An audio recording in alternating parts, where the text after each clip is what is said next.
I want to now take our viewers through something very important, because it apparently turns out that in the case of the London firm, the emails which Suresh Kalmadi flagged, which he showed to the whole world in a press conference, were actually forged. The Intelligence Bureau has been tracking this case very closely.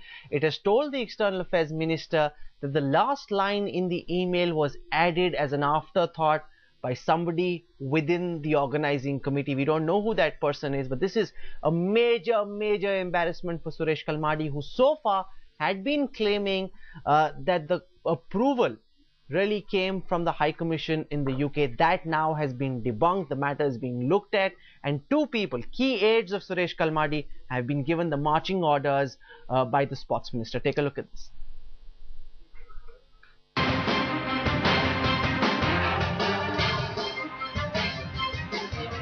Censured and cornered for failing to check corruption. Suresh Kalmadi is slowly but surely feeling the heat. This after the Commonwealth Games chief was summoned by none other than External Affairs Minister S.M. Krishna himself. Kalmadi met Krishna at the latter's South Block office, this following the furore over the Games Organising Committee's payment to a Britain-based company, AM Films, during the Queen's Baton Relay. This allegedly on the basis of a recommendation by an official of the Indian High Commission.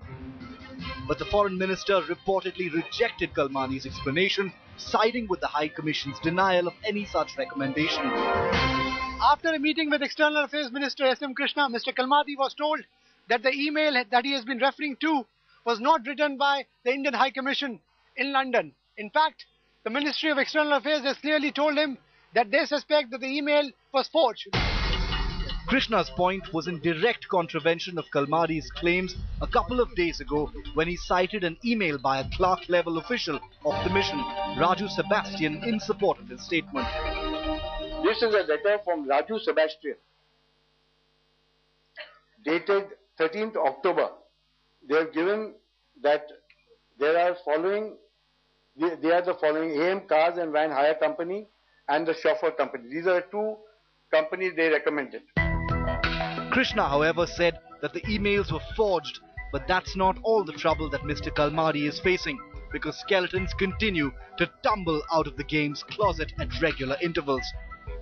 The Commonwealth Games Organising Committee earlier in the day received a directive from the Sports Ministry to sack two of its top officials on corruption charges.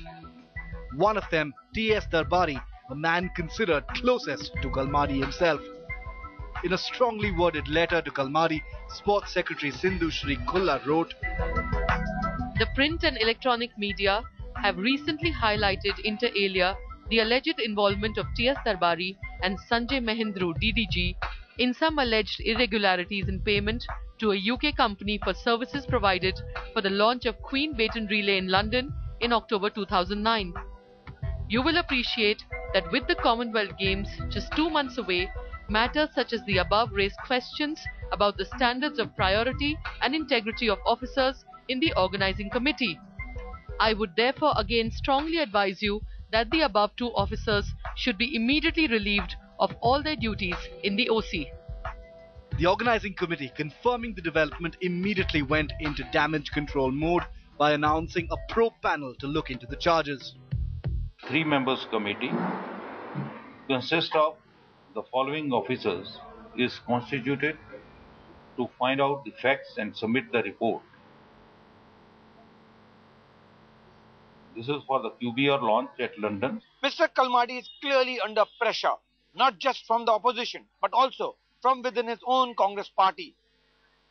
Commonwealth Games have turned out to be a mess, unlimited, and it is of Mr. Kalmadi's making. The question is, can Mr. Kalmadi and his men come clean this time as well? With Atish Srivastav and Maha Siddiqui, Sunil Jha in New Delhi for Headlines.